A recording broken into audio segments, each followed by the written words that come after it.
أكلة سريعة وخفيفة ولذيذة ومش مكلفة. تعالى أقول لك بقى على المقادير، شير على قد ما تقدري ومتابعة لو ما انتش متابعاني. وتعالي. رز معمر بالفراخ من أحب وألذ وأطعم الأكلات على قلبي بصراحة. تعالى أقول لك المقادير: رز، لبن، زبدة جاموسي، بقري، أي نوع زبدة عندك، ملح، فلفل أسود، وقشطة حسب الرغبة.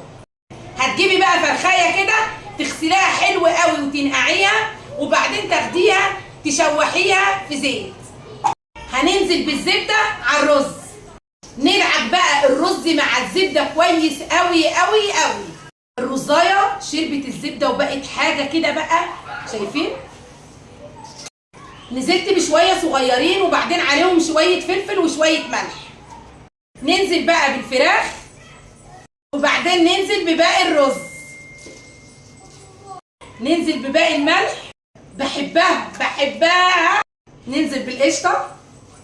يلا بينا على درجة حرارة عالية من تحت، متوسطة من الجناب لو هو فرن بلدي. طب لو فرن بوتاجاز مش هنولع الشواية خالص، هنولع درجة حرارة عالية من تحت لحد ما يشرب المية بتاعته. نبتدي نهدي النار ونسيبه بقى لما يتلدن كده ويستوي مع نفسه.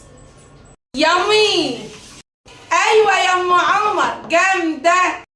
يامي، جامده وريحتها خطيره بجد. وده طبعا شكل الفراخ زي ما انتم شايفين ومستويه دايبه دوب دايبه دوب. اروح اكل بقى عشان ما عدتش مستحمله، وما تنسوش تجربوها. بحبكم في الله.